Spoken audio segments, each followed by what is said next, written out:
just before I leave home tonight, it's almost 9 o'clock in the office.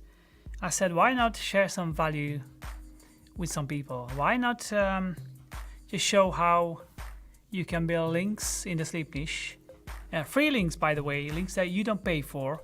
How you can earn links. I think that's a more accurate statement. How you can earn links in the sleep niche. I'll show you how we build hundreds of links, and I'll show you exactly the campaigns that we have done, and also, the impact it had on the website. I'm not saying if you build these links, they will always have the same impact on the websites, but if the client does everything right, then they might have the same impact on the website. I'll show you many aspects of this type of link building. So it's not just the links, but also the consistent link velocity that you can generate within the sleep niche by running expert commentary digital PR campaigns that revolve around sleep. Let's click on Google, on the Google tab, and see what we have here for bunk beds, right?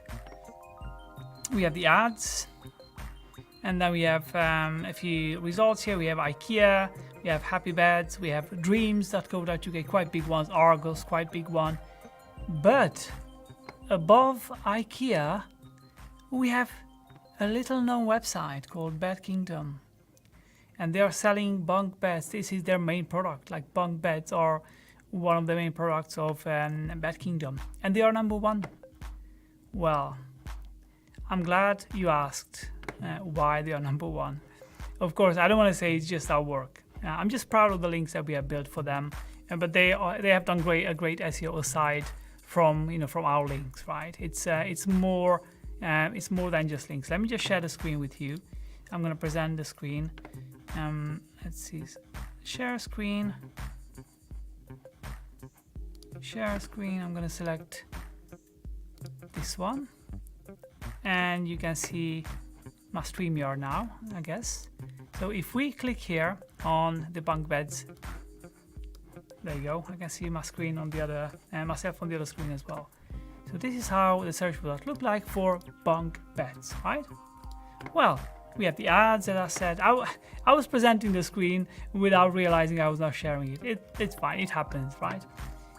And IKEA, Happy Beds, Dreams, Argos, but then Bed Kingdom is number one.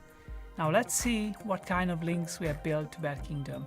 We've been working together with them for about over 2 years now, and we have done lots and lots of campaigns. Let's just see what types of links we have built for Bed Kingdom.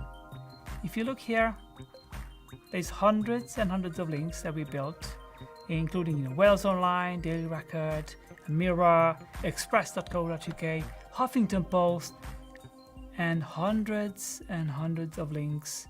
As I said in my post, LifeHacker, right?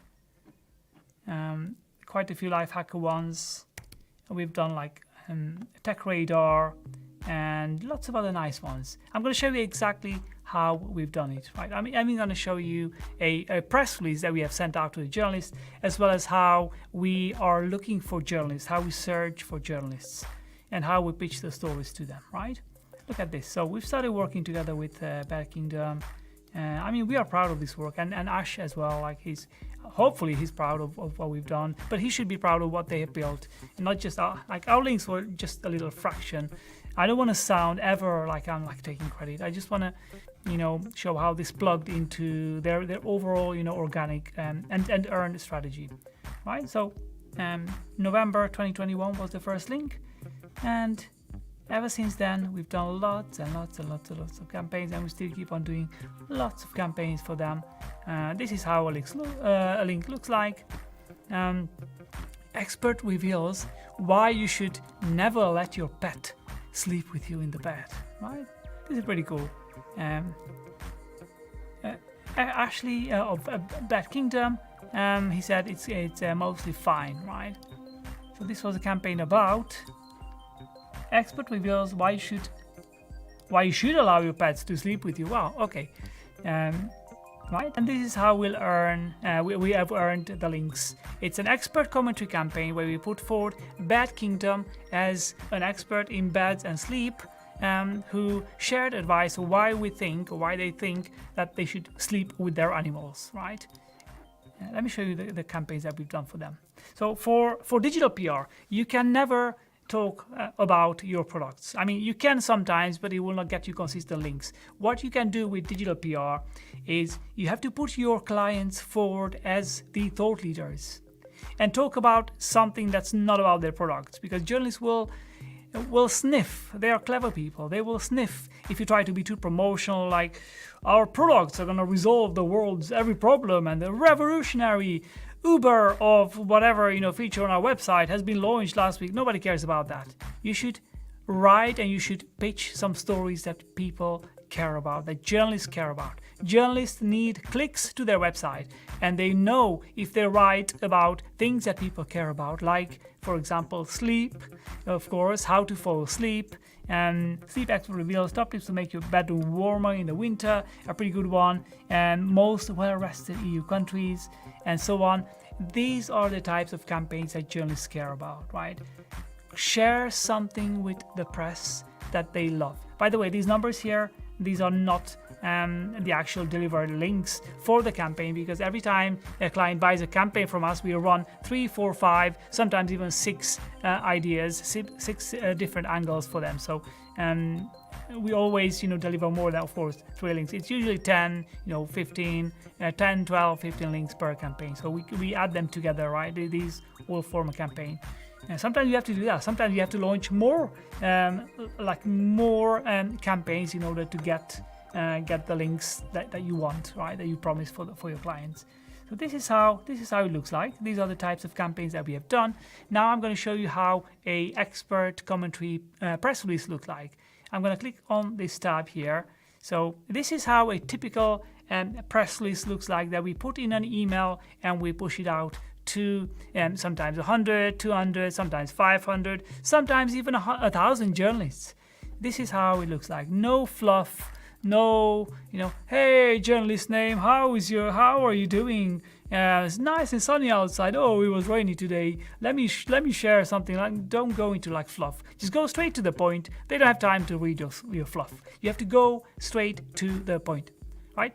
This is how it looks like. We add a headline here right at the opening of the email, a very bold text, and then you just start like a small intro, and then you say who your client is, and then you just elaborate on the tips that you have shared on behalf of your clients.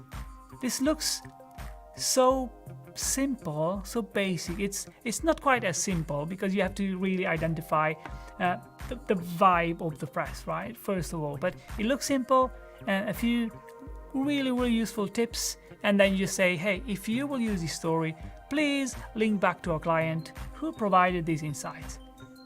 That's it. This is what you put in the email. You don't have to share the document. You just copy paste this text, put it in the email, find the right journalists and push it out to them.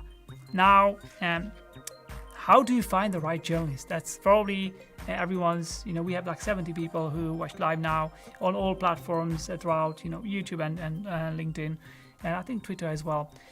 How would you find those journalists? Well, again, I'm glad you asked. Let's go to Rockseal. We use Rockseal Media. They are a tool that we've been using for 3 years now.